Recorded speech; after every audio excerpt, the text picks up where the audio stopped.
Zoé habitait dans une petite ville entourée de montagnes. Contrairement à beaucoup d'enfants, Zoé adorait les vieilles choses, surtout les horloges. Son grand-père était un horloger à la retraite et sa maison était pleine de tic-tac, de carillons et de petits rouages brillants. Un mercredi après-midi pluvieux, alors que Zoé aidait son grand-père à dépoussiérer une vieille armoire, ils entendirent un bruit étrange. Ce n'était pas le tic-tac habituel, mais un petit cliquetis mécanique qui s'arrêtait brusquement, comme si quelque chose venait de tomber. Le bruit venait d'un grand buffet de chêne que personne n'avait ouvert depuis des années. « C'est une armoire à mystère, Zoé, » sourit son grand-père. « Elle est fermée par une vieille serrure dont j'ai perdu la clé il y a bien longtemps. » Zoé s'approcha. Sur la façade du buffet, elle remarqua une petite fente cachée, juste sous le bois sculpté. Elle glissa son doigt à l'intérieur et en sortit une petite boîte en métal de la taille d'une pièce de monnaie suisse. Sur cette boîte était gravé un mot. Chronos. En ouvrant la petite boîte Chronos, Zoé trouva 3 rouages d'horloge minuscules, chacun d'une couleur différente. Un rouge comme une fraise, un bleu comme le ciel et un vert comme l'herbe fraîche. Au fond du buffet, à l'endroit exact où la petite boîte était cachée, il y avait 3 petits trous de la taille parfaite pour les rouages. « Ce n'est pas une simple serrure, grand-père, » dit Zoé excitée. « C'est un mécanisme. » Zoé essaya le rouage rouge dans le premier trou, puis le bleu. Rien ne se passa. Elle regarda attentivement les trous. Au-dessus de chaque trou, une petite image était gravée. Un cœur, pour l'amour et la chaleur, un arbre, pour la nature, et un lac, pour la sérénité. Zoé réfléchit à la signification des couleurs. Rouge, la couleur du cœur et de l'amour. Vert, la couleur de l'arbre et de la nature. Bleu, la couleur du lac et du calme. Elle inséra les rouages dans l'ordre suivant. Le rouge, le vert et le bleu. Clic! Le mécanisme s'enclencha. La porte du grand buffet s'ouvrit lentement, révélant non pas des vêtements, mais un passage secret menant à un escalier sombre. Avec la lampe de poche de son grand-père, Zoé s'aventura dans le tunnel.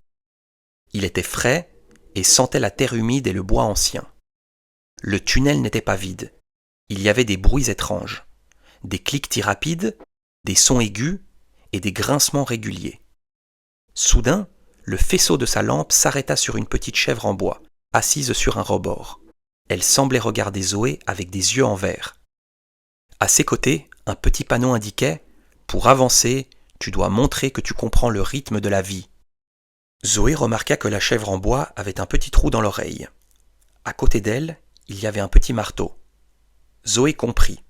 Elle devait reproduire le rythme des sons qu'elle entendait dans le tunnel. Elle écouta attentivement. Tic-tac, tic-tac, tac-tac-tac, un rythme de base. Puis 3 coups rapides. Zoé prit le marteau et frappa doucement le mur pour imiter le son. Tic-tac, tic-tac, tac-tac-tac. Lorsque le rythme fut parfait, la chèvre en bois se mit à sourire légèrement, révélant un petit levier caché. Zoé tira sur le levier et le tunnel s'illumina, montrant le chemin vers une grande pièce circulaire. Zoé entra dans la pièce spectaculaire, c'était la chambre des saisons, un atelier d'horlogerie secret figé dans le temps. Des outils anciens brillaient sur les établis et au centre se trouvait une magnifique horloge géante, plus grande que Zoé. Cette horloge était spéciale. Elle n'affichait pas l'heure, mais les 4 saisons. Sur le cadran, des images colorées montraient le printemps, l'été, l'automne et l'hiver. Mais une des aiguilles, celle de l'automne, était cassée et pointait vers le sol. Au pied de l'horloge, une petite note était posée. « Le vrai trésor n'est pas l'or, mais le temps perdu. Assemble l'automne avec ses 3 trésors de saison pour que le temps puisse reprendre son cours. » Zoé fouilla la pièce et trouva 3 objets correspondant aux 3 autres saisons. Une fleur de papier froissé, pour le printemps, un rayon de soleil en cuivre, pour l'été, et un flocon de neige en verre, pour l'hiver. Mais où était le trésor de l'automne pour réparer l'aiguille? Zoé pensa aux choses qu'elle aimait le plus en automne. Les feuilles qui tombent, l'odeur du pain d'épices et les longs câlins sous une couverture. Soudain, Elle regarda sa main et la petite boîte qu'elle tenait toujours, la boîte Chronos. Elle n'était pas vide, elle contenait le temps. Elle prit les 3 objets et les plaça sur les saisons correspondantes de l'horloge. Puis, elle vida le contenu imaginaire de la boîte Chronos sur l'aiguille cassée de l'automne.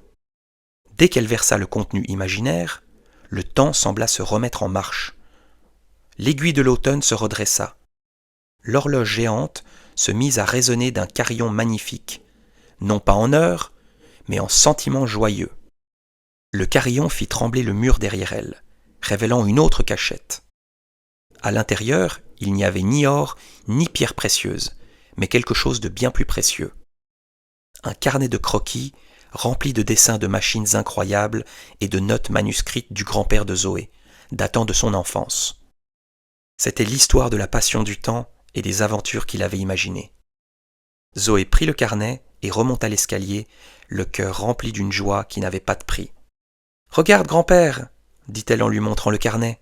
« Ce n'est pas un trésor pour vendre, c'est un trésor pour rêver. » Le grand-père, les yeux brillants, prit le carnet. « Tu as trouvé le trésor, ma Zoé. Il prouve que les plus grandes aventures sont celles que nous partageons. » Et à partir de ce jour, Zoé et son grand-père eurent des milliers de croquis à construire et d'histoires à se raconter.